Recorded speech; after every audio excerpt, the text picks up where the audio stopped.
I think certainly technology becomes critical in recruitment. I think largely because, for starters, one of the speakers mentioned that we are now dealing with a generation that is socially conscious, concerned about candidate experience even more. They are more discerning, and they will judge your organization based on how complicated or how difficult the process was. So even in the space of attraction, if you don't embed a process that is seamless, we all fall victim to this, where you make a candidate upload the CV and also make them fill a form, utasalimiwa, because it's not sustainable. And so you need to figure out a way to make these processes seamless. So I know, and I was very lucky, Tom, to be part of the team that was assessing the pilots over 15 years ago at KU when I worked for FAM. And so I saw how tidy that process was and how it's actually fun. So gamifying it was called psychomotor, which is what we leveraged. I think that was really a very fun process, but also just allows you then to continue to attract good talent. Again, I think one of the speakers earlier talked about this audience here being a group of people who's discussing ideas. And then the fourth point was that they then execute. The biggest challenge I see is that we discuss ideas here, but the execution of it is the big problem. So we will share these ideas from last summit, this one, but we'll go back and do the same things. So simple ideas like augmented reality, virtual reality. We've seen all these things, our kids are playing with them, our nieces are playing with them. That can be an amazing tool to leverage to showcase your office space. Position your employer brand and position your office facilities. And you can do that virtually. We've talked about gamifying assessments. I worked for an organization 5 years ago, General Electric, where we leverage a CRM. So you use a CRM today for your customers.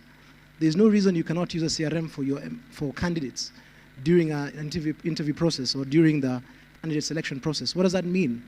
That even if you don't select them through a process, you can keep them warm. You can channel them into little groups where they continue to be engaged, sent for content on the organization, keep them warm. And then, again, leveraging AI, at moments of interest for them, at moments that matter, they suddenly see content that is relevant for them because it's crawling and seeing what they're doing on the internet. The other interesting one is something I implemented at Safaricom. Again, technology has been with us for the past 4 or 5 years, video interviews. Very good for volume recruitment.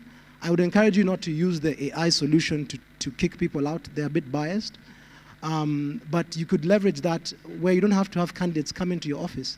And you could quickly screen volumes and send them to the hiring managers and even assign the same video to 3 hiring managers. And so they're able to quickly assess and the scores are aggregated. Again, technology that's not so spectacular, but will indeed change your recruitment process. The vendor we used at the time was HireView. I'm sure the recruitment team at Safaricom still uses it. The other one is obviously AI-powered screening, which is around how do you quickly shortlist thousands of applications down to the best 5. What it can also be used for, blockchain to do background checks. This is not a technology I've seen yet implemented locally here, but you can imagine with those ledgers that can't be changed, suddenly you can have, we can have insight into your background, and it cannot be changed. You can't call someone, a cousin, and tell them, say this good things about me. The blockchain technology will help you to really have a very credible process. So I think that for me are some of the technologies I've seen. The other one is where, as all of you, I imagine from some of the large organizations, have an ATS. But your ATS, and in the spirit of talent attraction, it's not just talent attraction externally, even internally, your talent that is in different departments can form a part of the talent that you'll use or leverage to fill open positions. However, those opportunities need to be transparent. When I worked for large organizations, Safaricom, the biggest challenge we had is, and that I had to fix, was opportunities come up, it almost appears that it's a quiet affair in the finance department, someone gets the role, and someone who was really good at the call center doesn't get to find out about it. So if you could leverage technology to position those opportunities, almost like your Netflix, the way Netflix shows you shows that you're drawn to. In the same way, depending on how long you've been in a role, it quickly pops up every morning and says, hey, this looks very aligned to what you're doing now, and you've been typing in, you've been searching for, you've been learning about this in the past 6 months. We think, looking at your profile, you're probably a good match. LinkedIn has the solution, but we don't leverage it for our own internal ATSs. So I think that's another one. And so basically visibility of the careers, of the roles internally, positioning them at the right time based on the nuances. So look, you've been in a role that was, the speaker in the morning talked about, you've been in a role that was about fixing. But now you need to go into a role that needs to, there's about growth. That role shows up and says, hey, this is a great opportunity, it will give you an opportunity to learn how to grow a business. Imagine that sophistication in recruitment. And then lastly was the discussion I had around attrition. If you as a recruitment department were offered insight into pockets of flight risks, what you could do on one hand is prepare proactively in the market and find that talent, or you could actually arrest the problem. Maybe it's a line manager, maybe it's a department, the workload. So if you could leverage technology for your recruitment in that sense, where we have insight into real insights in the business, I think you will definitely transform your recruitment. The other one that is kind of far-fetched, but is something that's being done in some companies, I dare say Cisco, something they're calling a sociometric badge. So what a sociometric badge does is that it leverages infrared and sensors and an accelerometer. You know these, usually when you turn your phone around, it turns, right? Or it pans based on the positioning. And so what this does is it analyzes a wide range of data points, but what it tries to do is understand where staff are moving within the organization. Which rooms are usually used more?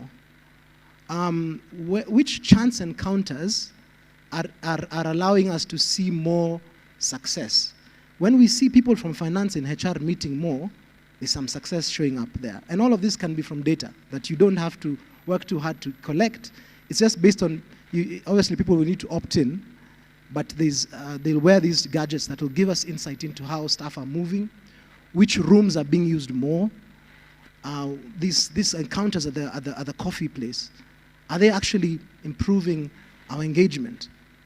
With that kind of insight, think about how you can leverage your workspace to drive culture and drive retention. It sounds far-fetched, but future HR, right? So again, this is technology that's available. If you're thinking to be aggressive and really proactive, this is, especially for large organizations, the KQs, the KCBs who have large spaces, that is next level.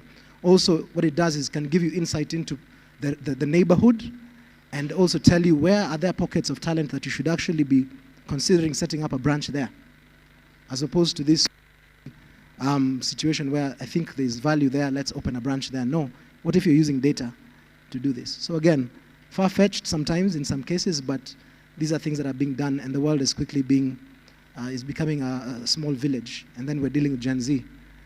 So they will embrace these technologies very quickly. Thank you.